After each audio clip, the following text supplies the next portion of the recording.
हरियाणा की राजनीति से जुड़ी बिंदास हरियाणा पर बड़ी खबर।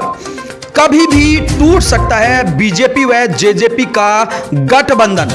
दोनों पार्टियों की फूट खुलकर आई सामने। बीजेपी प्रभारी विप्लव देव व दुष्यंत चौटाला का परिवार हुआ आमने सामने। उचाना से दुष्यंत को क्या बाहर कर देगी बीजेपी?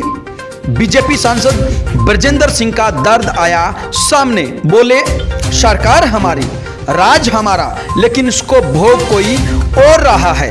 ये बड़े ही दुख की बात है। बीजेपी प्रभारी विप्लव देव बोले, अब की बार उचाना से दीदी प्रेमलता की पक्की होगी जीत। वहीं दुष्यंत चौटाला बोले, मैं 40,000 से ज्यादा से जीत कर आया हूं। अब किसी के पेट में दर्द है तो मैं क्या कर सकता हूं। वहीं अजय चौटाला भी दुष्यंत चौटाला के आए समर्थन में और बीजेपी पर किया पलटवार। उन्होंने कहा, वो कौन होते हैं फैसला करने वाले। वहीं चौधरी वीरेंद्र सिंह भी इस पूरे प्रकरण में कूद पड़े।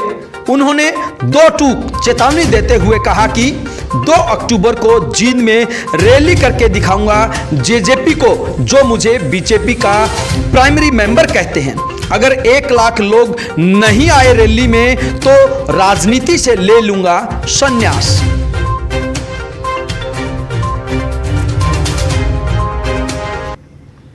जैसे जैसे चुनाव का समय नजदीक आता जा रहा है, वैसे वैसे बीजेपी और जेजेपी के बीच विवाद बढ़ता जा रहा है।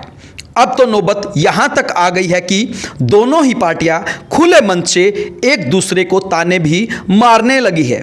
बात यहीं खत्म नहीं होती, बल्कि बीजेपी ने तो उप मुख्यमंत्री दुष्यंत चौटाला को उचाना से भगाने का भी ऐलान कर दिया है, प्लान बना लिया है, जिसके बाद हरियाणा का राजनीतिक सियासी पारा गरमाने लगा है।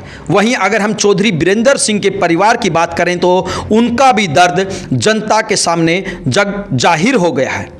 ऐसे में अब प्रदेश की जनता कयास लगा रही है कि आखिरकार बीजेपी, जेजेपी और चौधरी वीरेंद्र सिंह के परिवार का भविष्य क्या होगा और अब ये गठबंधन कितने दिन चलेगा।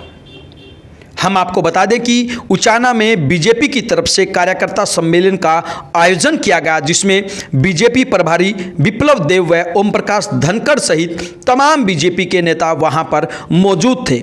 इस दौरान जैसे ही हिसार के सांसद ब्रजेंद्र सिंह बोलने लगे तो उनका दर्द व उनकी पीड़ा सबके सामने आ गई। उन्होंने कहा कि सरकार हमारी, राज हमारा, लेकिन बड़े दुर्भाग्य की बात है इसको भोग कोई और रहा है। इससे बड़े दुख की बात हमारे लिए और कार्यकर्ताओं के लिए भला क्या हो सकती है। सुनिए ब्रजेंद्र सिंह की जुबानी। एक छोटा सा दल, वो बल्कि मैं कहता हूं कभी हरियाणा पे आप उठा के देखो ना कि कौन सी सीट आ रही है, वो न्यू हो जैसे नजला गिर गया हो एक जगह 10 मिनट 8-9 तो बैठी है हमारे आसपास की।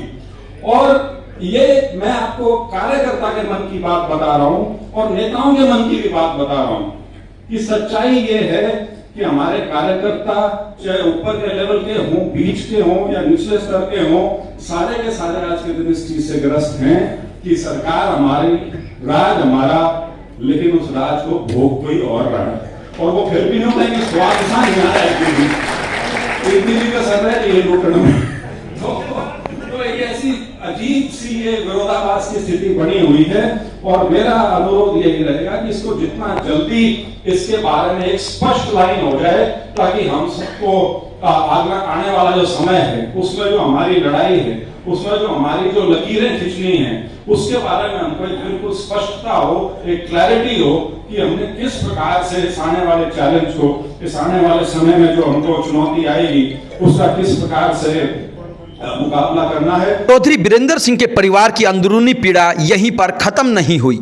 चौधरी वीरेंद्र सिंह ने भी इशारों में जेजेपी को चुनौती देते हुए कहा, जो लोग मुझे बीजेपी का प्राइमरी मेंबर बताते हैं उनको अपनी ताकत दिखाने व उनको आईना दिखाने के लिए 2 अक्टूबर को जींद में एक बड़ी रैली का आयोजन करूंगा, जिसमें 1 लाख लोग हिस्सा लेंगे। अगर 1 लाख लोग वहां पर नहीं आए तो मैं अपनी राजनीति से संन्यास ले लूंगा। सुनिए चौधरी वीरेंद्र सिंह की जुबानी। जेजेपी पार्टी का राष्ट्रीय अध्यक्ष मेरे किसी बयान के बारे में ये कहे कि वीरेंद्र सिंह तो एक क्या बोलता है प्राइमरी मेंबर है बीजेपी का। 2 अक्टूबर 2023 को वीरेंद्र सिंह जींद में वीरेंद्र सिंह के साथियों का एक सम्मेलन करेंगे और उसमें 1 लाख आदमी नहीं आए तो नाराजगी।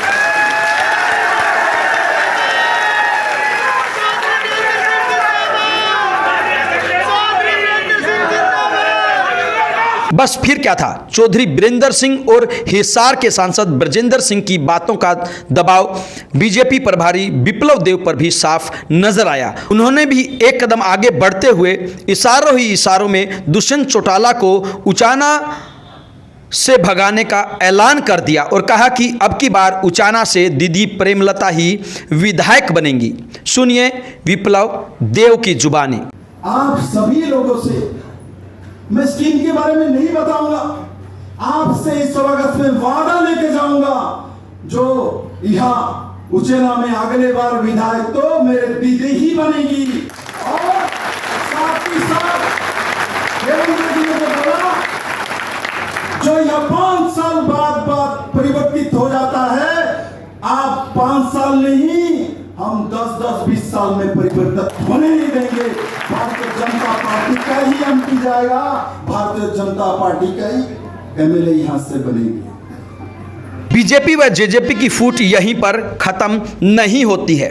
इसके बाद अजय चौटाला ने हमला बोलते हुए कहा कि जेजेपी का फैसला करने वाली बीजेपी कौन होती है, आखिरकार उनको ये हक किसने दिया है। आइए आपको सुनवाते हैं क्या कुछ कहा अजय चौटाला ने। अगर समझौते में ये सीट उनके हिस्से आएगी तो वो लड़ देगी। जिस देश प्रदेश का डिप्टी चीफ मिनिस्टर 48,000 वोटों से ज़्यादा मत हासिल करके जिस सीट को जीता हुआ है उस पर वो कैसे क्लेम कर सकते हैं, मुझे समझ में नहीं आता। हरियाणा के उप मुख्यमंत्री दुष्यंत सिंह चौटाला ने भी बीजेपी के प्रभारी विप्लव देव पर हमला बोलते हुए कहा कि मैं 40,000 से ज़्यादा वोटों से जीत कर आया हूं, अब किसी के पेट में दर्द है तो मैं क्या कर सकता हूं। हमने हमेशा जनता का भला किया है और आगे भी करते रहेंगे। लोग किसी को जब लड़ाना चाहे इस पे मैं तो टिप्पणी नहीं कर सकते, तो चुनाव आएंगे जब की बातें हैं। मैं तो इतना बोल सकता हूं कि पिछले 3.5 साल से मजबूती के साथ हमने प्रदेश में सरकार चलाई है। किसी की कोई इच्छा बदल रही है तो वो आकर इसको व्यतीत कर सकते हैं। और आज के दिन जननायक जनता पार्टी उचाना से जहाँ मैं जीत कर आया हूँ, आगे भी मेरे लड़ने में कोई विपरीतता नहीं है। मैं तो कई बार बोल चुका मैं चुनाव लड़ूंगा। किसी के पेट में दर्द है और उस दर्द की दवाई तो मैं नहीं बन सकता। बात यहीं पर खत्म नहीं हुई, बल्कि अब खींचतान और ज़्यादा बढ़ गई है। बीजेपी प्रभारी विप्लव देव ने दुष्यंत चौटाला पर बड़ा हमला बोलते हुए कहा कि ना तो मेरे पेट में दर्द है, ना ही मैं डॉक्टर हूं। मेरा काम अपनी पार्टी के संगठन को मजबूत करना है। यदि जेजेपी ने सरकार को समर्थन दिया है तो एहसान नहीं किया है, बदले में उन्हें भी मंत्री बनाया गया है। गठबंधन को लेकर भी विप्लव देव ने कहा कि अभी तक सरकार चल रही है और निर्दलीय विधायक भी हमें समर्थन दे रहे हैं। कहीं न कहीं बीजेपी प्रभारी ने इशारों ही इशारों में चेतावनी भी दे दी है और साथ ही साथ सचेत भी कर दिया है कि आप ज़्यादा घमंड न करें, हमारे पास निर्दलीय विधायक भी है और सरकार में अगर आपने सहयोग किया है तो बदले में आपको मंत्री पद भी दिया गया है। लगातार बीजेपी और जेजेपी की खींचतान बढ़ती जा रही है। अब देखना यह होगा कि आने वाले कितने दिनों तक बीजेपी और जेजेपी का गठबंधन चलता है। क्या बीजेपी की तरफ से प्रेमलता ही उचाना में उम्मीदवार रहेगी, जिस प्रकार से बीजेपी प्रभारी ने दावा किया है और ऐलान किया है, और साथ ही साथ ये भविष्यवाणी भी की है कि उचाना से दीदी प्रेमलता ही विधायक होगी, तो ऐसे में दुष्यंत चौटाला कहां जाएंगे? उनकी सीट का क्या होगा? क्या गठबंधन से उनको टिकट नहीं मिलेगी? और टिकट तो दूर की बात, उन्होंने यही ऐलान कर दिया है कि यहां से बीजेपी की उम्मीदवार प्रेमलता दीदी ही विजयी होंगी। अब देखना ही होगा कि आखिरकार बीजेपी जेजेपी का गठबंधन कितने समय और चलता है और चौधरी वीरेंद्र सिंह के परिवार द्वारा कही गई इन बातों का बीजेपी के ऊपर क्या असर पड़ता है। ब्यूरो रिपोर्ट, बिंदास हरियाणा।